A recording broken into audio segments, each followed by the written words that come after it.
रजनी को बचपन से ही पेंटिंग का बहुत शौक था।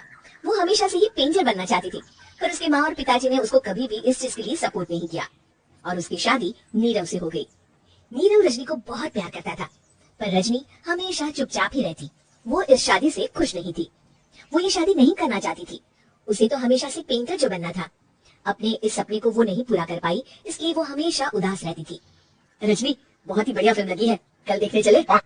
नहीं जी, कल मुझे बहुत काम है, मैं नहीं जा पाऊंगी। अच्छा तो कोई बात नहीं, संडे को चलते हैं। देखिए, मुझे फिल्म देखना पसंद नहीं है, आपको जाना है तो चले जाइए। नीरू को मना करती रजनी वहाँ से चली जाती है और अपने बैग को खोलकर उसमें बंद पड़े ब्रश और कलर्स को देखकर रोने लगती है। रजनी, चलो ना कहीं बाहर खाने चलते हैं, कुछ तुम्हारी पसंद का। जी मुझे नहीं जाना, मेरी तबीयत ठीक नहीं है। रजनी वहाँ से चली जाती है। नीरू को समझ नहीं आता कि रजनी उससे इतना दूर क्यों रहती है। वो जब भी उसके साथ वक्त बिताना चाहता है, रजनी कोई ना कोई बहाना बना देती है। एक दिन घर पर कोई नहीं था। रजनी घर का सारा काम जल्दी से खत्म कर लेती है। घर पर अकेले होने के कारण वो सोचती है कि वो आज पेंटिंग करेगी। वो अपने कमरे में जाकर पेंट ब्रशेस और कलर्स निकालकर जैसे ही कलर मिक्स कर रही होती है कि दरवाजे पर बेल बज जाती है। अब कौन आ गया इस वक्त? इतनी मुश्किल से तो मुझे पेंट करने का मौका मिला है। रजनी दरवाजा खोलती है तो उसकी सास अपनी सहेलियों के साथ खड़ी होती है और सब घर के अंदर आ जाते हैं।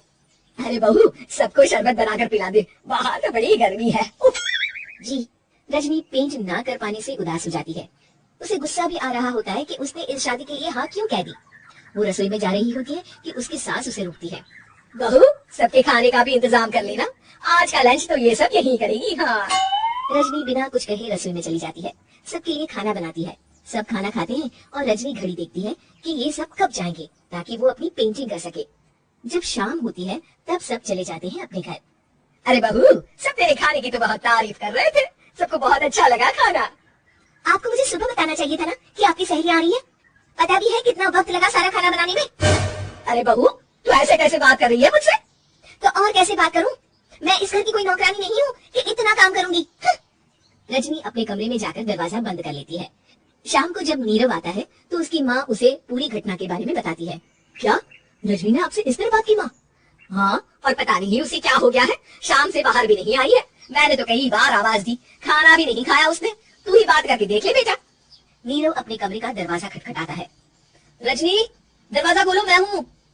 रजनी दरवाजा खोलती है और फिर वापस जाकर अपने बिस्तर पर लेट जाती है। रजनी, माँ से बात करने का ये क्या तरीका है? मैंने कोई गलत बात नहीं की है। अरे तुम क्यों ऐसे बर्ताव कर रही हो सबके साथ? क्या तुम इस शादी से खुश नहीं हो? रजनी कुछ नहीं बोलती। अरे बताओ मुझे रजनी, क्या ये शादी तुम्हारी मर्जी के खिलाफ हुई है? हाँ, मैं ये शादी कभी नहीं करना चाहती थी। तुमसे क्या, मैं किसी से भी शादी नहीं करना चाहती थी। रजनी रोने लगती है। चुप हो जाओ रजनी, बताओ मुझे, तुम क्यों नहीं करना चाहती थी शादी?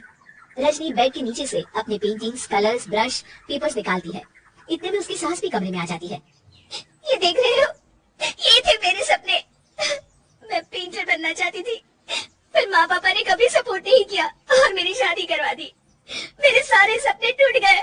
हर वक्त बस गुस्सा आता रहता है मुझे। मैं जानती हूँ कि आप लोगों की इसमें कोई गलती नहीं है, पर मैं क्या करूँ, मुझे समझ में नहीं आता।